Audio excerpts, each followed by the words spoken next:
Continuing in Volume 2 of Riyadhus Saliheen, book number 17, the book of the prohibited action, chapter 303, prohibition of consultation with soothsayers.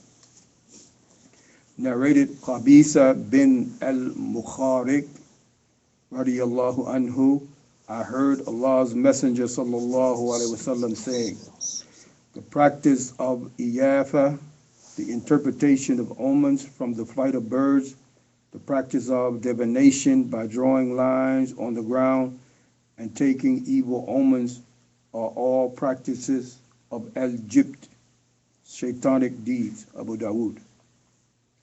Iyafa is an occult practice in which the practitioner rapidly draws line on the soft ground in the presence of his client in such a manner that the lines cannot be counted. Then he effaces the line in pairs. If at the end of the exercise 2 lines are left on the ground, it is taken as a good omen. If it is a single line, it is a bad omen. Some people have also described certain other forms of this occult formula. In any case, it was one of the formulas practiced by the soothsayers of the period of ignorance. This practice, like others of this kind, was prohibited, and Muslims were made to understand that such things could neither benefit nor harm anyone, and were mere tricks and frauds. And any reliance on them was absolute superstition and heresy. How sad it is that a large number of Muslims in the present age have faith in such occult practices and believe in superstition. May Allah grant us guidance and save us from such evil. Al-jibt covers a wide meaning. It means anything worshipped other than the true Ilah, i.e. all false deities, be they an idol, shaitan, graves, stars, angels, Saint Isa ibn Maryam, etc. Narrated Ibn Abbas radiyallahu anhuma that Allah's Messenger sallallahu alaihi wasallam said, he who acquires the knowledge of astrology learns a branch of magic, of which he acquires more as long as he continues to do so. Abu Dawood. In this hadith, astrology has been regarded a part of magic. In Islam, the learning of magic has been held equivalent to infidelity.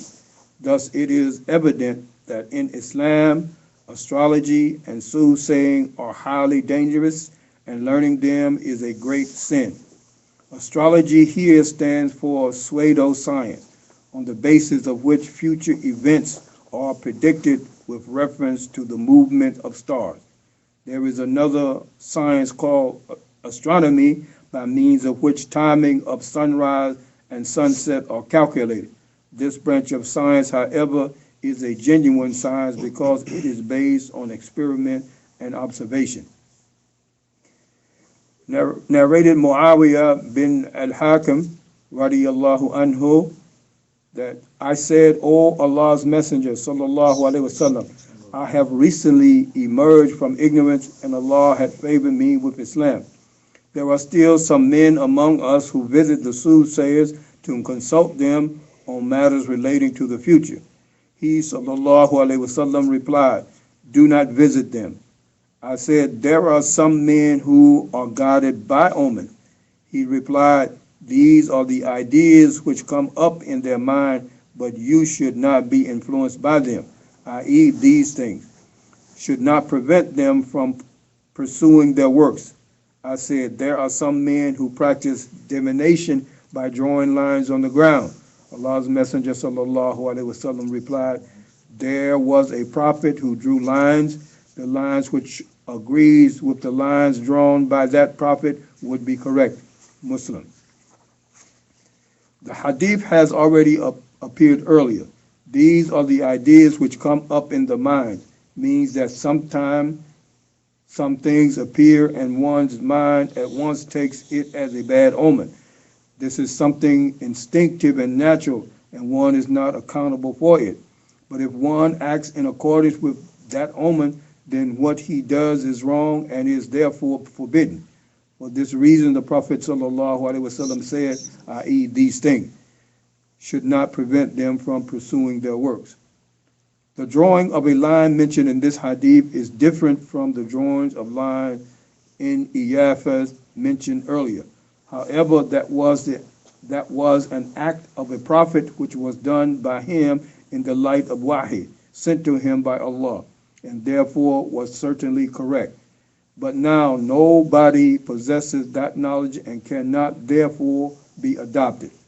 The statement of the Prophet ﷺ that the lines which agree with the lines drawn by that prophet would be correct was by way of elucidation. It does not mean that that act can also be done by anyone today.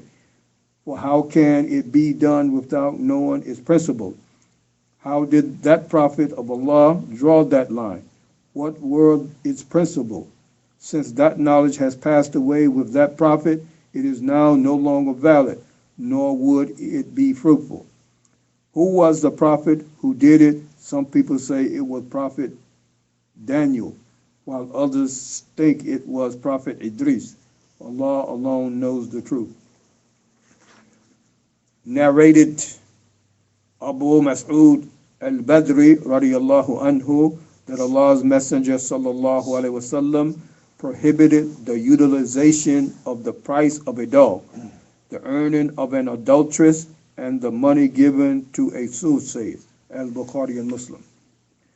Prohibition of the price of a dog signifies that the sale and purchase of dogs is forbidden.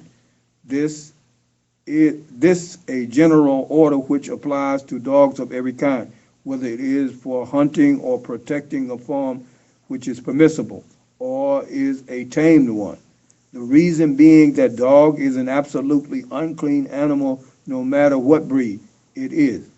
Some ulama are of the opinion that the sale and purchase of such dog which one intends to keep for lawful need, such as hunting and protecting farms, is permissible. So far as reasoning is concerned, the view of the majority of ulama are quite strong because we find absolute prohibition of dogs in this hadith. The earning of a vile woman has been called dawah in the hadith because of its evident form. Otherwise, it is unlawful and nobody accepts its justification. Similar is the case of soothsayers, astrologers, fortune tellers, and all those who fool people by telling them about future and thus swindle money from them.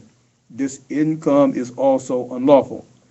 It is also unlawful to make any payment to such swindlers because when it is not lawful for them to make money in this manner, how can we consider the money given to them to be lawful? Alhamdulillahi Rabbil Alameen.